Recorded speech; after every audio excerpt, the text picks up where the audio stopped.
नमस्ते and welcome to this exciting episode of सत्योलॉजी debunking mythology. क्या अमेरिका को सेल्स करना आता है? अब ये बात आप लोग बड़ा शॉकिंग लगेगा क्योंकि हम सभी लोगों ने अमेरिकन टेक्स्ट बुक से मार्केटिंग सीखी है, अमेरिकन टेक्स्ट बुक से सेल्स सीखी है, अमेरिकन मोटिवेटर्स से हम लोग सेल्स टेक्निक्स देखते हैं हर जगह, है ना। और हम लोग जो है अमेरिकन जो प्रोफेसर्स हैं उनसे मार्केटिंग सीखते हैं और एक जनरल इम्प्रेशन है कि Americans are very good sales people, marketing people in the world. और कुछ हद तक हम लोग ये भी देखते हैं कि ब्रिटिश हर जगह सेल्स में काफ़ी सक्सेसफुल रहते हैं, मतलब एंग्लो सैक्सन ब्रिटिश की बात कर रहा हूँ जो वहाँ के रहने वाले हैं। और बहुत सारा चीज़ें हम लोग अमेरिकन प्रोफेसर्स, अमेरिकन प्रोफेशनल्स को देखते हैं, स्टडी करते हैं। तो ये जो मेरा क्वेश्चन है कि अमेरिका को सेल्स करना आता है, ये एक मैं डेटा के थ्रू बात करूँगा आपसे, ठीक है? क्योंकि ये हम लोग हर बार देखते हैं कि कहीं ना कहीं पे अमेरिकन सेल्स, अमेरिकन टेक्नोलॉजी हर जगह बिकती रहती है और किस तरह वो बिल्डअप करते हैं एक इकोसिस्टम को, फिर उसको बेच देते हैं। जैसे कि सोशल मीडिया, मैं आपसे बात कर रहा हूँ, यूट्यूब हर जगह बेचा हुआ है, फेसबुक बेचा हुआ है और इंस्टाग्राम चल रहा है पूरी दुनिया में, टिकटॉक को ख़रीद लिया। एआई स्पेस में डेटा सेंटर्स अमेरिकन चलते हैं। इंजन्स में Boeing one of the best companies in the world. मुझे बोइंग के एयरक्राफ्ट ज़्यादा अच्छे लगते हैं as compare to Airbus, because Boeing aircrafts are designed for reliability. Accidents बहुत होते हैं लेकिन फिर भी रिलायबिलिटी के लिए होते हैं। They are the Boeing planes are the pilot friendly planes और Airbus is the technology dependent. लेकिन कुछ पायलट्स मुझसे डिसएग्री कर सकते हैं and that is I totally it's my just my personal opinion based on what data I have collected. और American guns, American military vehicles, American ships, American fighter jets, American transport planes, military transport planes, logistic planes, सब जगह America की sales is number 1। अब मैं data पे देखता हूँ, ठीक है? Let's go by data because data never lies. Which are the biggest export customers for America? Okay, top customer for America is Mexico. 2025 में USA exported $337.96 billion to Mexico. Second is Canada, which is $329.65 billion. Third is China, $106.31 billion. ये data है trading economics से। Trading economics करके एक website है, आप वहाँ पे जाके सर्च कर सकते हैं, tradingeconomics.com, वहाँ पे आप सर्च कर सकते हैं। यूनाइटेड किंगडम में $96.80 बिलियन 2025 में एक्सपोर्ट थे, अमेरिकन एक्सपोर्ट्स थे। फिर नेदरलैंड्स आता है $95.64 बिलियन। फिर जर्मनी आता है $82.69 बिलियन। फिर जापान आता है $82.03 बिलियन। स्विट्ज़रलैंड आता है $71.65 बिलियन। फिर आता है साउथ कोरिया $68.79 बिलियन। फिर आता है ब्राज़ील $54.78 बिलियन। इंडिया आता है उसके बाद $45.61 बिलियन। ओके, उसके बाद आता है Italy, Singapore, Belgium, Australia, Hong Kong, United Arab Emirates, Malaysia, Spain, Turkey, Thailand, Colombia, Ireland. Ireland is $19.33 billion. Now these are all American exports. और ये combined बनता है total approximately around $22 trillion total exports है 320। अब उसका cumulative figure आप देखते हैं तो exports सिर्फ बनता है $320 billion। अब इसके पहले मैंने डेटा जो बताया था आपको, United states exports by company, इस पे दिखता है 337.96, तो जस्ट मैक्सिको को है। लेकिन जब आप क्यूमुलेटिव फिगर देखते हैं इन द ईयर 2025, वो दिखाता है सिर्फ $320.86 बिलियन नेट एक्सपोर्ट। और नेट इंपोर्ट दिखाता है $381.17 billion, which is less than what they show for Mexico and Canada. आपको आश्चर्य होगा कि इतना बड़ा इन्होंने बताया, उसके बाद टोटल एक्सपोर्ट तो सिर्फ इतना ही दिख रहा है। Balance of trade is -$60.31 billion. मतलब American exports are $320.86 billion, American imports are $381.17 billion. तो अगर मैं सिर्फ एक्सपोर्ट इंपोर्ट को मैं कवर करूं तो टोटल जस्ट आता है अराउंड $700 बिलियन टोटल। तो जीडीपी तो दिखता है $21 ट्रिलियन। आई अंडरस्टैंड एक इंटरनल कंजम्पशन है, इंटरनल हॉस्पिटल्स हैं, and all those things are there which will make up the rest of the GDP. But ये figures हैं इसकी। Terms of trade, capital flows, foreign direct investment is $74 billion. Foreign direct investment is $74 billion. Auto exports, crude oil production is $13.696 billion. Okay. So current account goods is -$241.46 billion. Foreign treasury holdings है $9.348 trillion. और Belgium, Canada, China, UK, and the biggest holding is $1.191 trillion, which is Japan. China is down to $652.30 billion only. Okay. Goods exports है $21 trillion, ऐसा बोलते हैं। $219 billion. Goods import है $302 billion. बहुत discrepancy है data में। नाउ अभी हम इसको हम देखते हैं कि वाई जो डेटा नंबर्स हैं ये सेल्स के ऊपर क्वेश्चन उठाते हैं। जैसे कि अगर हम ट्रेड की बात करें तो India makes up 2.2% of American exports only, और जबकि Indian population is 17% of the world population, only 2.2%। But तो क्वेश्चन उठता है with all the marketing gimmicks and the American motivational programs and all those things, एक बात यह है कि अपनी बातचीत से आप लोगों को मूर्ख बना दे, बट प्रोडक्ट्स तो प्रोडक्ट्स ही होते हैं। अगर मुझे ये प्रोडक्ट, ये तो ऑस्ट्रेलिया में बना हुआ है, रोड के तो थिंग्स है ना, पेन चाइना में बना हुआ है, ये सॉरी जापान से आया है, और ये चाइना में से आया है, ये चाइना से आया है। बाकी प्रिंटिंग एक्टिविटीज़, ये फ़ोन इंडिया में बना हुआ है, ये फ़ोन जो है बना हुआ है चाइना में। तो वेयर इज़ दिस ट्रेड? अब टोटल ट्रेडिंग पार्टनर्स को हम लोग देखते हैं। टॉप पार्टनर है एक्सपोर्ट के लिए मैक्सिको, बट मैक्सिको में दिखाते हैं $337.96 बिलियन 2025 में, बिगेस्ट ट्रेडिंग पार्टनर। कैसे हो सकता है? उसको तो बाइंग कैपेसिटी नहीं है। $1 is equal to 20 Mexican pesos, और वो डायरेक्टली लिंक्ड है।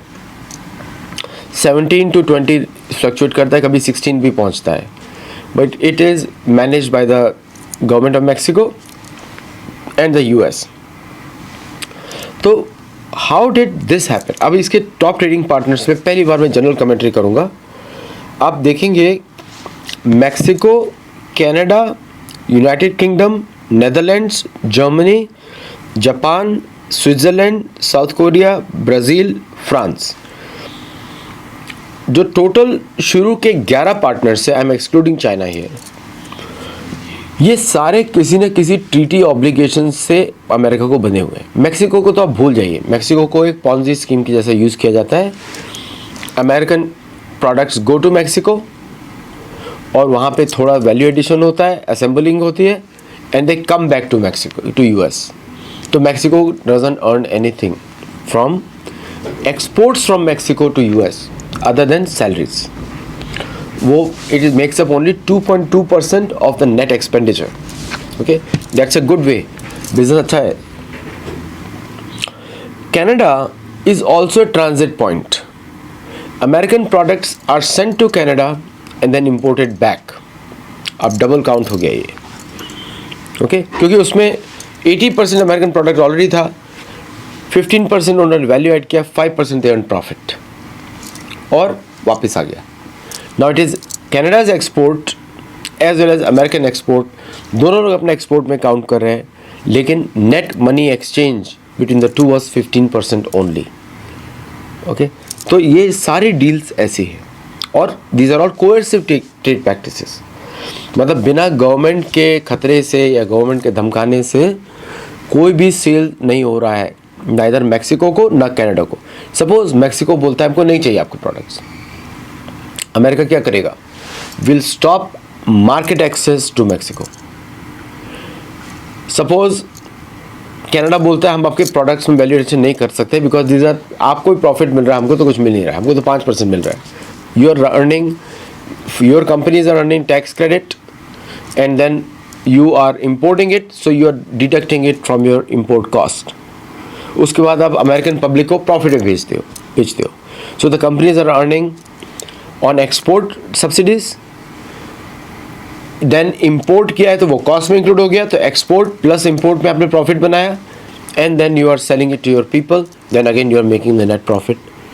Now this creates inflationary pressures. तो same product now becomes more expensive for the Americans, but for the corporations becomes more profitable. Okay, the net profit increases for the corporations. अब आते हैं United Kingdom के ऊपर. United Kingdom is used as a base for exporting to Europe और other countries. So storage happens in United Kingdom. It's an English speaking country, mother है, उधर से उसको बेस करते हैं to use it to export to European countries. अब यहाँ पर भी डबल, अब यहाँ पे it can be counted as a net export to UK because वहाँ से वापस लाना बहुत मुश्किल का काम है. इसलिए $96 बिलियन उसमें कॉस्ट ज़्यादा होगी, वापस भेजना, आगे भेजना, but it is use as a base for Europe. वो भी एक तरीके के अमेरिकन कैप्टिव मार्केट है. उधर कोर्शन चलता है. यूके अगर ज़्यादा बेचेगा अमेरिका तो वहाँ पे लॉज लग जाते हैं. तो यू नो दैट यूके और यूएस की relationship is not very friendly relationship, is a transactional relationship. फिर आता है नेदरलैंड्स. नेदरलैंड्स को भी यूज़ किया जाता है as a conduit to sell to American market, to European market and to rest of the world. फिर आता है जर्मनी. जर्मनी तो आपको मालूम ही है कि पूरी की पूरी इकॉनमी अमेरिकन कंट्रोल करते हैं. Coercive again. जापान के साथ भी कोर्शन है. वर्ल्ड वॉर 2 के बाद आपने देखा था जापानीज़ एंटी जापानीज़ राइट्स हुए थे 80s में अमेरिका में, आपको मालूम है वो सब चीज़ें. स्विट्ज़रलैंड में, Switzerland again is a captive market. वहाँ पे बुलिंग होती है अमेरिकन प्रोडक्ट्स के द्वारा. Most of the social media, most of the software are American softwares in Europe. अगर अमेरिकन यूरोपियंस को डेटा लॉस बनाते हैं देन अमेरिकन गवर्नमेंट इंटरवीन्स और उस पर प्रेशर टैक्टिक होती है. साउथ कोरिया कैप्टिव मार्केट है through force, military force. Brazil आपको मालूम ही है कि अगर ब्राज़ील की कॉफ़ी अमेरिका नहीं खरीदेगा तो ब्राज़ील की इकॉनमी बैठ जाएगी. और ब्राज़ील से only parts and things are exported to America, not the real finish goods. बहुत ही कम ब्राज़ीलियन प्रोडक्ट्स हैं जो अमेरिका में कंज्यूम होते हैं. फिर आता है फ्रांस. फ्रांस भी बहुत सारी टेक्नोलॉजीज़ में अमेरिका के ऊपर डिपेंडेंट है. इनफैक्ट उनका सारा सॉफ्टवेयर ही अमेरिकन रहता है. They have been trying to diversify but नहीं कर सकते. फ्रांस से इंपोर्ट क्या होता है? Luxury items only, like wines और ये सब एक्सपोर्ट होता है, फ्रांस से इंपोर्ट किया जाता है. फिर आता है आपका इंडिया.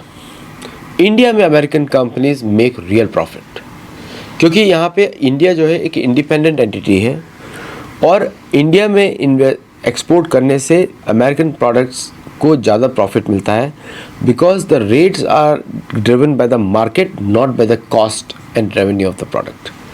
और प्लस इंडिया के साथ क्या फैक्टर हो जाता है कि इंडिया का मार्केट बहुत बड़ा है, तो अमेरिकन प्रोडक्ट्स जैसे स्नाइडर और जॉइंट वेंचर्स में इंडियन गवर्नमेंट इंडिया में काम करना पड़ता है, where they have to have a local Indian partner to do business in India. तो लेकिन again the profits come back to America and the Indian partner also absorbs the cost. और ये coercive way में चलता है. At the same time India का जो policies है to protect the local industry, उसके अंदर रिफॉर्म करने की अमेरिका बात करता है, फोर्स करता है, प्रेशर करता है. आपको मालूम ही है 91 में कैसे उसने फोर्स किया था जब the top most economist of India Manmohan Singh को गोल्ड को गिरवी रखना पड़ा था, समझे.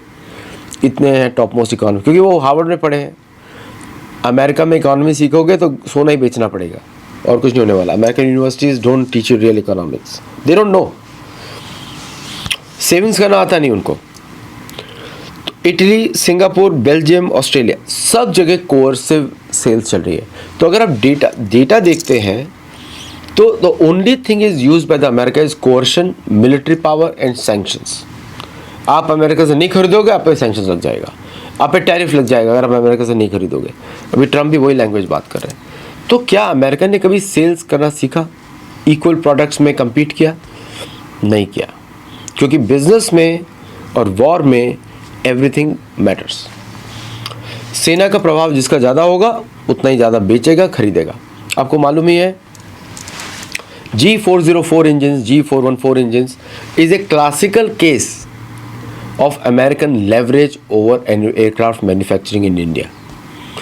मतलब कि उसमें उन्होंने HAL को फेल करा दिया, और HAL के लोग भी विद ड्यू रिस्पेक्ट कि उनको मैं कहाँ से इंटेलिजेंट बोलूँ, आप समझ सकते हैं मैं क्या बोलना चाहता हूँ, लेकिन बोलूँगा नहीं। आपको मालूम है, ये रिकॉर्ड है, ये तो डेटा के ऊपर हम बात कर रहे हैं, डेटा नेवर लाइज, नंबर्स के ऊपर लाया करें। एक भी कंट्री नहीं है जिस पे अमेरिका ने on a sales basis, comparative basis में सेल्स किया। आप सॉफ्टवेयर में देखिए, उसका मेरे को ज़्यादा आइडिया है क्योंकि मैं सेल्स में ही था, सॉफ्टवेयर सेल्स में ही था, एंटरप्राइज सेल्स में। तो अमेरिका के बहुत अच्छे प्रोडक्ट्स हुए हैं, जैसे सीबल CRM was a very good product, oracle का सो है, लेकिन SAP ने on the product features and stability basis में और अमेरिकन सॉफ्टवेयर कंपनीज को हरा दिया। ग्लोबल शेयर में भी बिजनेस सॉफ्टवेयर में SAP को नंबर 1 माना जाता है, but after cloud and after other things अभी वो मार्केट भी चला गया। Again that is an American firm, okay, but very coercive selling. India में ChatGPT, cloud, all American AI softwares पे लोग डेवलपमेंट कर रहे हैं। कोई भी अमेरिका का LLM, इंडिया का LLM नहीं है, चाइना का LLM है, इंडिया का LLM नहीं है, जबकि मेजर मार्केट है। इंडिया में उन्होंने डेवलप ही नहीं करने दिया, उन्होंने फिनिश प्रोडक्ट बनाया और इंडिया में बेचना शुरू कर दिया, इंडिया में डेवलपर्स क्रिएट करना शुरू कर दिया। मतलब पूरा ब्रेन पावर इंडिया से खींचा। American silicon valley without Indians नहीं चलने वाली, चलने नहीं सकती थी, चल ही नहीं सकती थी। उन्होंने पूरा खींचा वहाँ से brain power. 96 billion dollar firms, unicorns were created by Indians in USA। वो नेक्स्ट टॉप 3 से थोड़ा सा कम है। नेक्स्ट टॉप 3 जो कंट्रीज़ हैं, इज़राइल और चाइना, और उनको अगर तीनों को मैं ऐड कर दूँ, उससे बस 96 इंडिया के, वो 110 पे पहुँचते हैं बस। तो ये जो डाइकोटोमी आपको दिखती है वो कोर्सिव पॉलिटिक्स है। इंडिया के जो लीडर्स हैं, सो कॉल्ड पॉलिटिकल लीडर जो भी हैं, उनको इतना कोर्स किया गया, सब लोग AI, वो ये देख नहीं रहे कि सारे प्लेटफॉर्म्स अमेरिकन हैं, सारे सॉफ्टवेयर अमेरिकन हैं। आपके बच्चे अमेरिकन सॉफ्टवेयर से पढ़ रहे हैं, तो कौन इंडियन सॉफ्टवेयर यूज़ करेगा, कौन यूज़ करेगा, उसका डेवलपमेंट कैसे होगा? वो तो गलती से एक ज़ोहो CRM हो गया, जिसमें श्रीधर वेम्बू जी का पूरा श्रेय जाता है उनको, कि उन्होंने पूरा एक खड़ा कर दिया। But other than that there is no Indian company, including बड़े बड़े लोग, टाटा, TCS, ये सब के सब किसी न किसी लेवरेज में, कोर्शन में दब गए। तो इस तरह अमेरिका मोनोपोली क्रिएट करता है, फिर वो सेल करता है, और एंड में जाके उसको सैंक्शंस, तो sanctions plus coercive trade policies, उसके बाद सेल्स आसान हो जाएगी। आप जैसे आपको बोलना है, एक गोरा आदमी आएगा, बोलेगा oh I have product better than you, और सब लोग उसको सुन रहे हैं, because the whole ecosystem works together. Universities, चाहे रिसर्च, चाहे फेक भी हो, जो आप लिख रहे हैं उसको वही लिख रहे हैं, लेकिन उसकी वैल्यू है, आपके शब्द की वैल्यू नहीं है, क्योंकि उसको वहाँ से PhD मिली हुई है। Selling university credibility, creating indexes, फिर उसके बाद गवर्नमेंट के सैंक्शंस, फिर उसके बाद गवर्नमेंट, तो पूरा एक इकोसिस्टम तैयार है for an American company to succeed. तो इसको कोर्शन नहीं बोलेंगे आप इसको कंपैरेटिव नहीं बोलेंगे। दूसरे व्यक्ति के पास अच्छा प्रोडक्ट होगा लेकिन इकोसिस्टम नहीं। आपने फेक मनी का बबल क्रिएट किया, डॉलर प्रिंटिंग कर करके, पेट्रो डॉलर बना के, तो all those things combined create American coercive sales power. और तब आप जाके बेचते हैं तो आपके लिए बेचना आसान हो गया। अफ्रीका में जाएंगे, कहाँ से आपको लोन चाहिए? अमेरिकन बैंक से आपको दिला देता हूँ, क्योंकि मनी तो फ्री मैं प्रिंट कर रहा हूँ, बना नहीं रहा हूँ, प्रिंट कर रहा हूँ। Nobody is making money, everybody is printing money. फिर वो मनी को बांट दिया गया, तो ब्रेन पावर सिलेक्ट किया, बनाया, फिर उस मनी को बांट दिया, नए नए स्टार्टअप्स आने शुरू हो गए, easily loan available, easy funding available, और बड़ा होता चला गया। और इस तरह आपने पूरे मार्केट को कैप्चर कर लिया। This is nothing but coercion. अब ये मॉडल कोई भी फॉलो नहीं कर सकता एक्सेप्ट वन कंट्री, वो है चाइना। चाइना ने इस मॉडल को पूरी तरीके से कॉपी किया। उसने स्टेट कंट्रोल्ड फाइनेंशियल एंटरप्राइजेस बनाए, उसने सेम इकोसिस्टम बनाया जो अमेरिका ने बनाया। State controlled financial institutions, state controlled subsidies, state controlled investments और स्टेट कंट्रोल्ड पॉलिसीज, जिसके थ्रू चाइनीज़ कंपनीज ऊपर आई, जैसे डीप सीक आया और बहुत सारी चाइनीज़ कंपनीज ऊपर आई, जिन्होंने पूरी जगह लोअर एंड में मार्केट कैप्चर कर लिया। अपर एंड में अमेरिका, लोअर एंड में चाइना, और बीच में सारे कंज्यूमर्स रह गए, इंडिया, अफ्रीका, यूरोप, सब लोग रह गए। अब धीरे धीरे इंडिया दोनों साइड देख रहा है, बट स्टिल वो इकोसिस्टम नहीं है,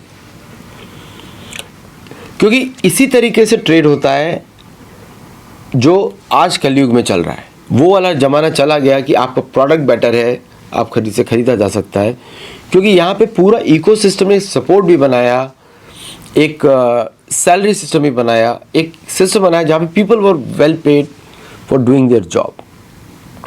ऑन टॉप ऑफ इट, जिसके पास कोई स्किल नहीं है वो अपने कंसल्टिंग शुरू कर सकता है, कंपनी रजिस्ट्रेशन, कंपनी रिपोर्टिंग, वो पूरा एक इकोसिस्टम है जो कि एक ऑलमोस्ट कोर्सिव कंपेरेटिव एडवांटेज देता है। And that's how they able to sell. अगर 1-to-1 में सेल्स में जाएंगे तो पॉसिबिलिटी नहीं है। तो किसी भी और देश का अगर बिजनेसमैन होगा, वो तो अकेला खड़ा हुआ है, न उसके पीछे लीगल फ्रेमवर्क है जिसको अमेरिका रिकग्नाइज करेगा, न उसके पीछे सैंक्शंस हैं, न उसके पीछे कोई ट्रेड गिल्ड्स हैं, न उसके पीछे यूनिवर्सिटीज़ हैं। उसको इन सब के लिए भी अमेरिका पे डिपेंड होना पड़ेगा। आप भारतीय यूनिवर्सिटी सिस्टम को ही देख लीजिए। मैं कितनी बार बोलता हूँ सैथोलॉजी का डिपार्टमेंट बनाइए, कोई नहीं बनाता, because they don't want to invest in something जिससे उनको कम्पीट करना, वैलिडेशन नहीं मिले। आप समझ रहे? फिर इंग्लिश भाषा को थोपना लोगों पर, आप अंग्रेजी में नहीं बोलेंगे इनको समझ नहीं आएगा, जबकि कंज्यूमर सारे इंडिया में बैठे हैं। India can always say Hindi में नहीं बोलेंगे, हम बिजनेस नहीं कर सकते आपसे। सीखेंगे वो हिंदी, अमेरिकन चाइनीज सीख रहे हैं, बिकॉज चाइनीज बोलते हमको नहीं करना इंग्लिश में बिजनेस। ओके, सो इकोसिस्टम चाइना ने बनाया, इकोसिस्टम अमेरिका ने बनाया, और भारत का इकोसिस्टम डेवलप हो रहा है। आनंद महिंद्रा जी का स्टेटमेंट है, India will be one of the biggest startup markets in the world. होगा, मुझे मालूम है, लेकिन उसके पीछे वो इकोसिस्टम नहीं है जो भारतीय जो एंटरप्रेन्योर्स को सपोर्ट करे। I can help people build that, और वो इकोसिस्टम को बनाना बहुत ज़रूरी है। Indian government sanction policies, Indian government trade embargoes, Indian government forceful मतलब बैंक के रेट्स नीचे किए जाए ताकि people can invest, people can take loans, so that the entrepreneur's life is easy, so he can create more jobs.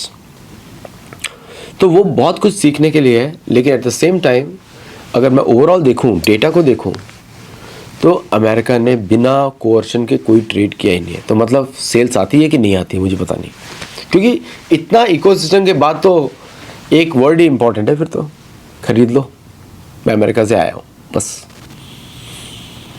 I hope you understood थोड़ा बहुत। शायद अगर मैं आपको समझाने में थोड़ा सा, तो और डिटेल्स में हम लोग बात कर सकते हैं। लाइव शोज़ मेरे वेडनेसडे को होते हैं, तो वेडनेसडे को आप जुन के ये सारे क्वेश्चन पूछ सकते हैं मेरे से। Thank you very much. अगर आप लाइक करें, शेयर करें तो चैनल को बहुत हेल्प होगा। हाइप करें हमारे वीडियोज़ को, so that maximum people reach out. हम लोग अभी भी बहुत छोटे हैं, 2 लाख भी नहीं पहुँचे सब्सक्राइबर्स, तो with your help I would like to reach 2 lakh people. हमारा धार्मिक कंटेंट जरूर देखिए, बिकम ए मेंबर, उसमें हम लोग बहुत मेहनत करते हैं। अर्थशास्त्र, शुक्र नीति, वेद पुराण और भगवद गीता, योग सूत्र, उस पर हमारे वीडियोज़ आते रहते हैं, वो ज़रूर देखिए। Thank you very much. आज के लिए नमस्ते, जय जगन्नाथ। और अगर आप हमारे प्रोजेक्ट्स में हमको सपोर्ट करना चाहते हैं, हमारे ट्रैवल्स को सपोर्ट करना चाहते हैं, तो प्लीज़ लिंक सारे वीडियो में, वहाँ पे भी सपोर्ट कर सकते हैं। नमस्ते।